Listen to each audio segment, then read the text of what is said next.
Jangan jatah hati itu dikorupsi oleh akalmu sehingga akalmu menjadi overthinking, berpikir yang berlebihan. Segala sesuatu itu ada batasnya. Ketika batas itu engkau terobos, maka kecelakaan, kekacauan, dan keburukan-keburukan itu yang akan mengenai kamu, bukan kesuksesan. Assalamualaikum warahmatullahi wabarakatuh. Salah satu yang seringkali menyita waktu malam kita atau menyita waktu kosong kita, sehingga waktu kosong yang seharusnya digunakan untuk menikmati waktu atau waktu malam yang seharusnya digunakan untuk memaksimalkan istirahat kita menjadi bubar begitu saja lantaran overthinking. Ya Allah, aku kok overthinking ya? Overthinking artinya berpikir secara berlebihan. Dan dijelaskan dalam Al-Quran bahwa segala sesuatu yang berlebihan itu pasti buruk. Karena kata Allah, wallahu la yuhibbul musrifin. Dan Allah itu tidak menyukai sesuatu yang berlebihan. Segala sesuatu. Kulu wasrobu wala tusrifu. Makan dan minumlah jangan berlebihan. Makan dan minum kalau berlebihan jadi kembung. Begitu juga membaca informasi. Kita jangan berlebihan. Karena ketika berlebihan, maka kita akan mengalami satu keadaan yang berlebihan pula. Misalnya di tengah COVID-19, ketika kita berlebihan membaca informasi, maka akan ada ketakutan, kecemasan yang tidak penting dan tidak perlu. Begitu juga berlebihan bahkan dalam hal beribadah dan beragama. Kita juga dilarang. Nabi pernah melarang seorang sahabatnya untuk berpuasa terlampau sering. Dia mengatakan, Nabi saya ingin berpuasa. Ya sudah sebulan 3 kali aja. Enggak Nabi kurang, ya udah seminggu 2 kali, Senin Kamis. Enggak Nabi kurang, ya udah sekali dalam 2 hari. Puasa Daud, sekarang puasa, sekarang besok enggak. Kemudian setelah tua, sahabat ini mengeluh karena sudah sakit-sakitan. Padahal masih tidak begitu tua. Kata dia, andai saya dulu mengikuti apa yang dinasihatkan oleh Nabi untuk berpuasa sebulan 3 kali aja atau seminggu 2 kali, maka saya tidak akan ringkih seperti sekarang. Ada seorang anak muda yang berpuasa tanpa dia makan sahur dan berbuka karena ingin lebih hebat dari Nabi Muhammad dalam puasanya. Akhirnya bukan imannya yang naik, tapi asam lambungnya yang naik. Nabi tegur dia, jangan berlebihan dalam beragama. Maka jika ibadah dan agama saja kita dilarang untuk berlebihan, apalagi kemudian dalam berpikir. Maka jangan berlebihan dalam berpikir. Bagaimana kemudian cara kita berhenti berlebihan dalam berpikir atau overthinking ini? Dalam tuntunan Islam, paling tidak ada beberapa hal. Yang pertama adalah mengetahui bahwa pikiran itu memang harus dibatasi. Karena akal itu diciptakan dalam keterbatasan. Karena itu sadari lantaran akal itu terbatas, maka jangan gunakan ia untuk sesuatu yang berlebihan. Di samping akal ada yang namanya hati. Untuk digunakan oleh kita ketika akal itu telah sampai pada batasnya. Dalam penggambaran Jalaluddin Rumi, seorang sufi tersohor asal Persia, akal itu seperti Nabi saat Mi'raj ia sampai ke langit ke-7. Dia disimbolisasikan seperti Jibril sampai langit ke-7. Tapi ketika Nabi naik ke Sidratul Muntaha, Jibril tidak ikut. Akal tidak bisa menjangkau sesuatu yang berada di luar kemampuan nalar. Maka di sana wilayah hati. Maka jangan berlebihan dalam menggunakan akalmu. Jangan overthinking dalam berpikir, karena akal itu ada batasnya. Maka ketika kamu sudah merasakan lelah dengan pikiran-pikiranmu, cepat berhenti untuk berpikir dan serahkan pada hati untuk menghandle sesuatu tersebut. Misalnya, Anda telah mempersiapkan segala sesuatu untuk kegiatan besok, tapi Anda masih merasa kurang dalam pikiran Anda, maka berhentilah dan kemudian serahkan kepada hatimu untuk merasakan. Bisa jadi apa yang saya anggap kurang ini, besok ternyata tidak sehektik, tidak seriuh yang saya bayangkan. Maka hati kemudian akan menghandle untuk kemudian merelakan. Dengan berbagai perangkat-perangkat yang diajarkan dalam Islam. Misalnya, hati akan tawakal, hati akan ikhlas. Berikanlah jatah hati itu, jangan jatah hati itu dikorupsi oleh akalmu sehingga akalmu menjadi overthinking, berpikir yang berlebihan. Segala sesuatu itu ada batasnya. Ketika batas itu engkau terobos, maka kecelakaan, kekacauan, dan keburukan-keburukan itu yang akan mengenai kamu, bukan kesuksesan. Kemudian yang kedua, overthinking itu menurut seorang psikolog yang bernama Kevin Horney, bersumber dari apa yang ada di pikiran kita yang dimunculkan oleh satu kata saja, yaitu seharusnya. Horney menyebut ini sebagai cengkraman atau tirani seharusnya. Kita selalu berpikir bahwa kita seharusnya begini dan begitu. Padahal kita memiliki kemampuan yang terbatas. Padahal kita memiliki keterbatasan dalam banyak hal.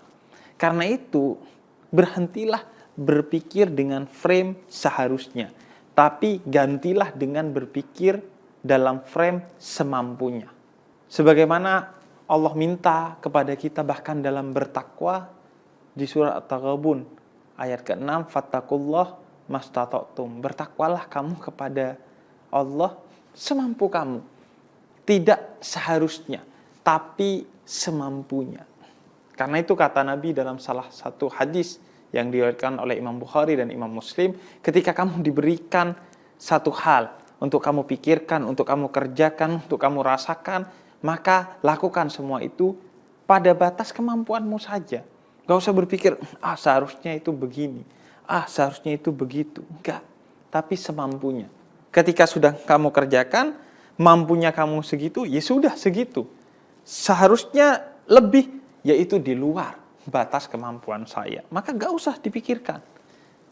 Yang ketiga adalah dengan memaksimalkan apa yang kita lakukan. Karena kalau kita tidak memaksimalkan apa yang kita lakukan, pasti kita akan diganggu oleh pikiran-pikiran bahwa, wah, andai itu begini, andai itu begitu, mungkin saya akan begini, mungkin saya akan begitu. Tawakal tidak akan bisa maksimal, ikhlas tidak akan bisa maksimal kalau kamu masih dibayang-bayangi, andai saya begini, andai saya begitu kemarin. Karena itu, maksimalkan, setiap mengerjakan segala sesuatu maksimalkan agar engkau tidak diganggu oleh overthinking, pikiran berlebihan tentang andai begini, andai begitu. Karena sudah maksimal kamu melakukannya. Kemudian yang keempat, sadarilah bahwa segala sesuatu ini tidak sepenuhnya ada di tanganmu, tapi ada di tangan Allah Subhanahu wa ta'ala. Maka ketika sesuatu itu sudah kamu kerjakan, serahkan itu kepada Allah. Alih-alih kamu overthinking, tapi kamu berdoa. Meminta kepada Allah, kalau ada kekurangan, diperbaiki.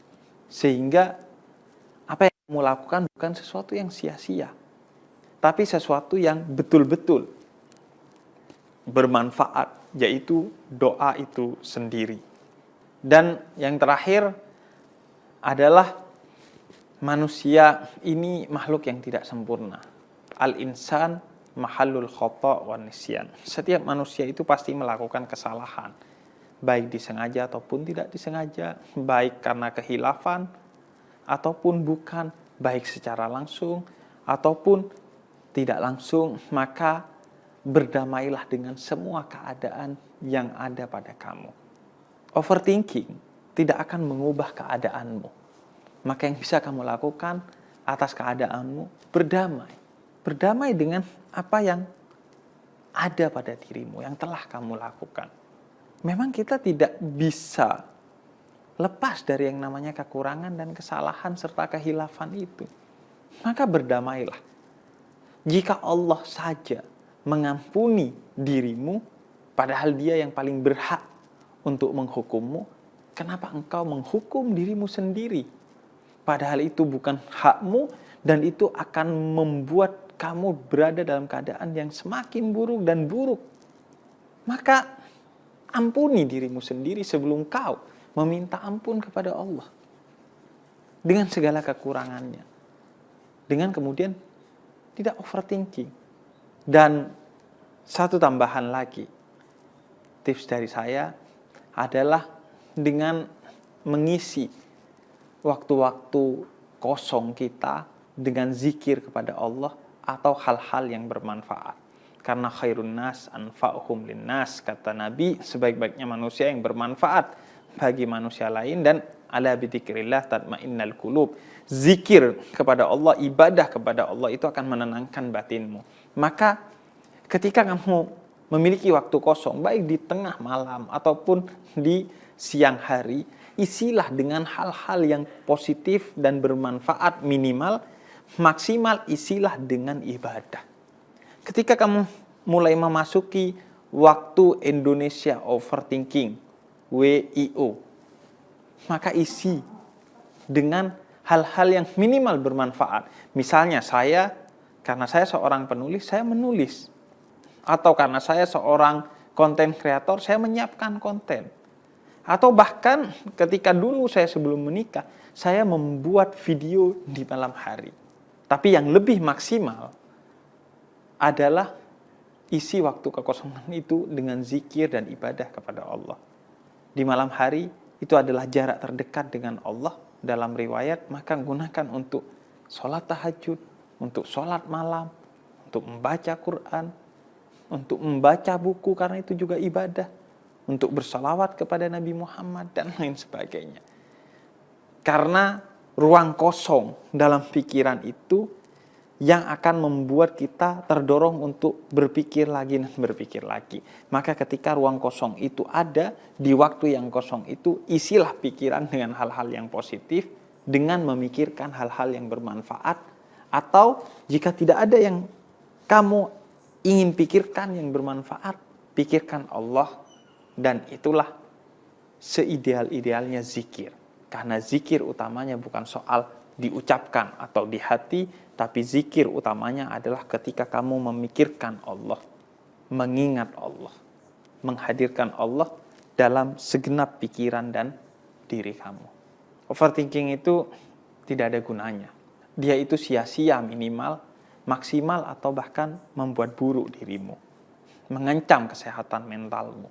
Sadari itu, maka jangan pernah menjadikan pikiranmu begitu liar, agar tidak memikirkan hal yang minimal sia-sia, dan apalagi memikirkan hal-hal yang berdosa atau maksiat. Maka jangan overthinking. Wassalamualaikum warahmatullahi wabarakatuh.